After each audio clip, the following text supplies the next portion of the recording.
May 24th, and this is The View with Catherine Chang. Today's topic is U.S. should support Taiwan to assess the COVID-19 vaccines. U.S. Health and Human Services Secretary Xavier Becerra and Taiwan Health Minister陈时中had a video conference last week. The U.S. elaborated for the first time that it will support Taiwan to assess vaccines and to participate the WHA as an observer. These are some points.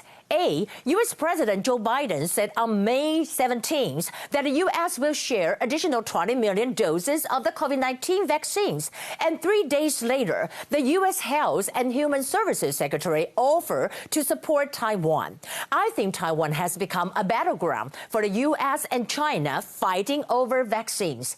B. We know that the U.S., Japan, Australia, and Taiwan are key members of the Indo-Pacific Alliance against China. So I think the U.S. strategy to help Taiwan is consistent with its long-term benefit. C. Taiwan has been under the alert level 3s for 2 weeks and will end on March 28th. I think it might be extended for another week.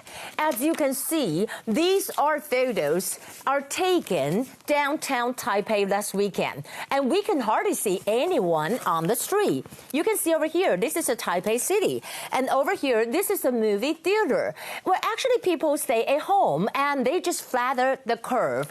And that is why I said the Taiwanese can do it. We can fight the COVID-19. Here are the top stories. Today, we have 334 cases. They are all domestic cases. First, let's take a look at the Sankei Shimbun. Taiwan strives to participate in WHA. We know that the WHA will be held from May 24th, and Taiwan hasn't received invitation yet. Japan's Sankei Shimbun wrote an article saying that Taiwan continues to urge the WHO to include Taiwan through its diplomatic relations. And Taiwan voices deep displeasure toward the WHA after being excluded from the WHA for 5 consecutive years. Minister of Health and Welfare Chen Shizhong and Minister of Foreign Affairs Joseph Wu wrote a joint letter saying that not receiving an invitation to attend this year's WHA is not only a loss for Taiwan, but also the rest of the world. And Taiwan cannot remain on the sidelines, and there should not be a gap in global disease prevention. On the other hand, Korea to become a global vaccine hub in a partnership with the United States. U.S. President Joe Biden and South Korean President Moon Jae-in agree on establishing the CORS Global Vaccines Partnership. CORS refer to the U.S.-Korean Free Trade Agreement. They will continue the U.S. technology with the South Korean production capabilities to expand the manufacture of vaccines. In addition, Australian Navy to join military practice with France. According to Australian Department of Defense, Australian Navy and French ships are transiting together through the South China Sea after successfully participating in exercise ARC-21.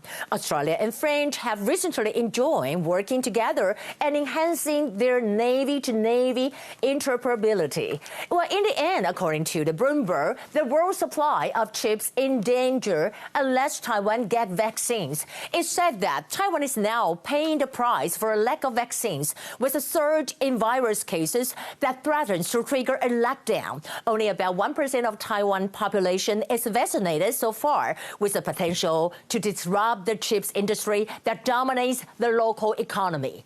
However, I have to say that Taiwan's access to Pfizer vaccines has been suppressed by China since the Shanghai Fuxing Pharmaceutical Group claims it has a distribution right.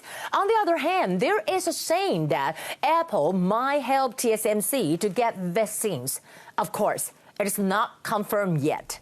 That will be the view for today. This is Catherine from Taipei. I hope you have a nice Monday night, and I'll see you again tomorrow.